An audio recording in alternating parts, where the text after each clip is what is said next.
about the way it should be and what should happen and how it should happen. But this morning, I want to ask that you listen in on this conversation that's taking place.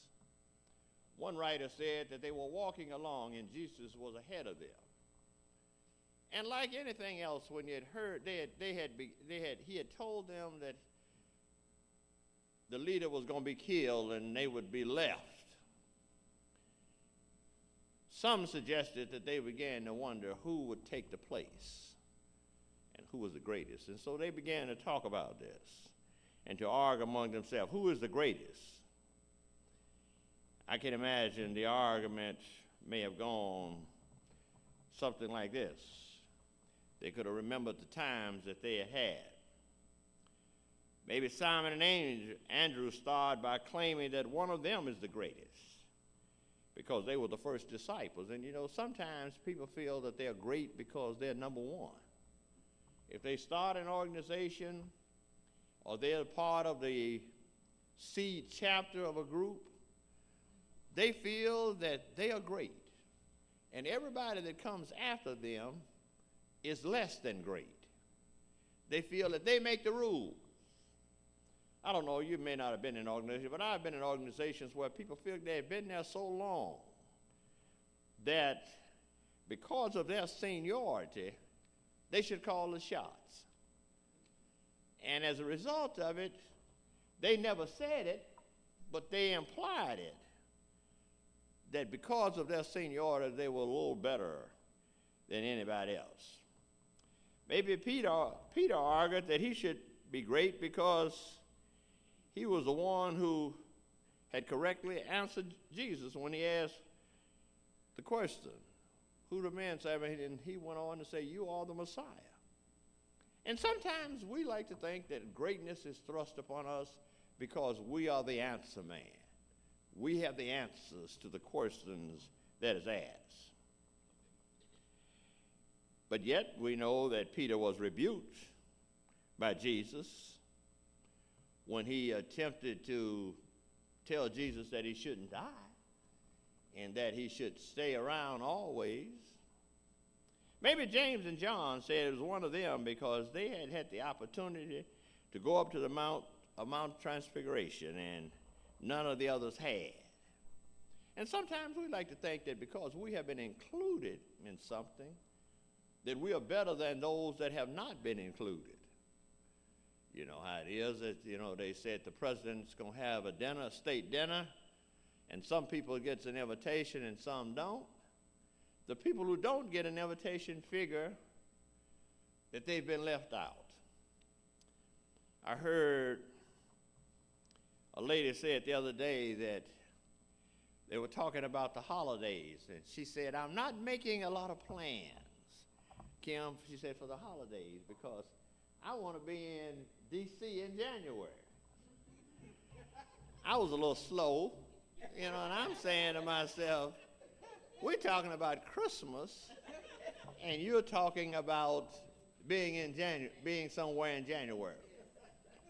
They said, you know, everybody won't be able to be there, but I want to be in that number. And you know, sometimes we figure that if there's something that's big going on and we get an invitation and others don't, then they are less than we are. I tell you about, you heard me speak of my aunt, my late aunt. I learned early on that if I were to get along with her well, anything that I sent the rest of the family, I had to send her first, so that she would be the first one to get the invitation, to get the news.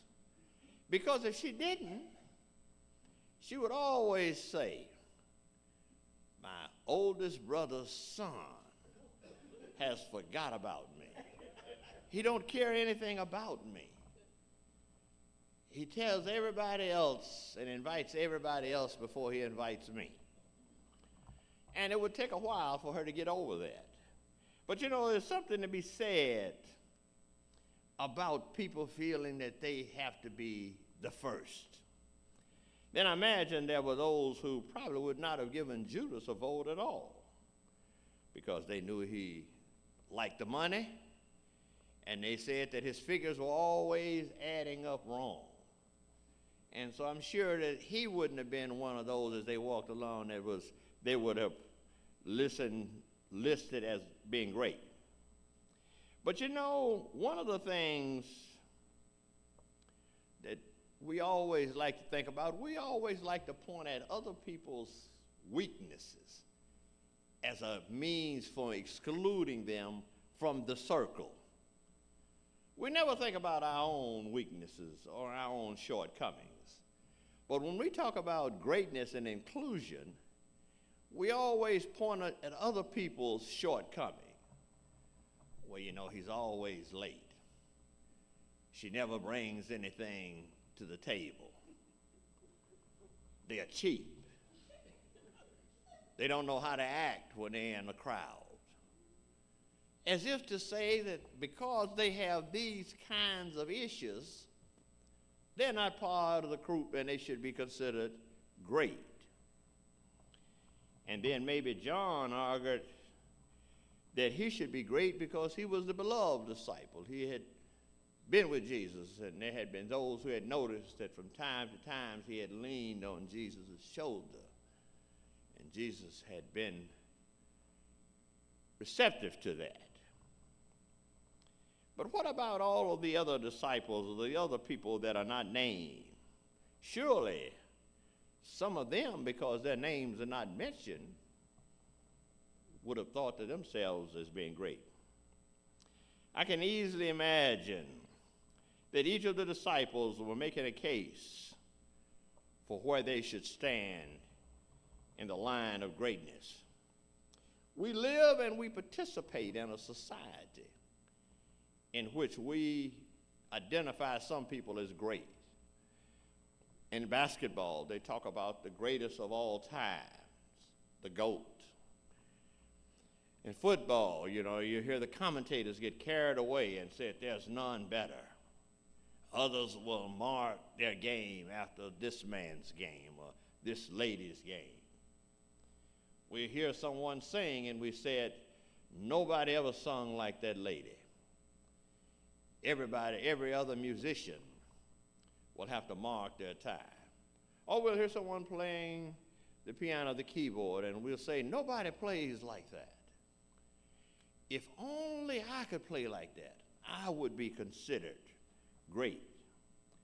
Then there are in society citizens that we consider great. When they come in our midst, people step aside. They gather around to hear their words. They hang on each word, and they leave and tell others about whose presence they have been in.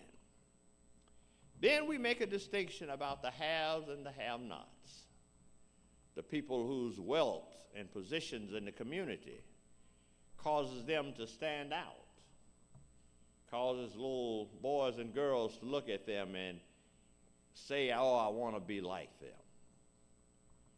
And yet, those things are things that we judge greatness on. One of the things that Jesus did as he was talking to his disciples, he changed the paradigm. He shifted it. And I want you to gather in, look at me, think with me for a moment, and look at the way he shifted it. He says, if you want to be first, you got to be willing to be last. That's a shift. Who starts out wanting to be last? Who starts out wanting to be the last person to eat? And yet, one of the great authors who wrote a book said, leaders eat last. But in a lot of situations, every banquet I've been to, they serve the head table first. Then they serve the rest of us. They said that if you've been there a long time as a member, you get a certain place in the line. My wife talks about it all the time, and I shouldn't be saying this, and she'd probably shoot me when she hears me say it, read it. She talks about when they go to a sorority meeting. Those who've been there for 50 plus years get a chance to move through the line quickly. They have a certain table that they sit at. They don't wait in the lines. But before you get upset with that, they do that for seniors. You get past a certain age, and you be glad to be listed as a senior citizen, they give you certain discounts. When you go in, they say, let this senior by. Those are the kind of things that separate us in society. We don't talk about it, and we hear people say, it's a benefit that I've earned. And they say it with a badge of honor. I worked for this. God allowed you to hang around for that time, and it came because of longevity. Maybe not anything that you have done, but you lived long enough that you qualify, Brother Parsons, for the benefit. So we look at greatness in those arenas. So Jesus said to them, if you want to be great, you want to be first, you got to be willing to be last. And that shook them. And I can imagine some were saying, look, we've been following him, and we've been incurring the rocks and the arrows the people have been throwing at him, the crazy looks that we get. And one of the disciples had even said, Lord, we left everything to follow you. And now you're telling us there are no benefits to being a part of this group? And you saying to us that even those of us who are close to you got to be last? Just think about it. Any organization you're in, if they say to you that the new members come in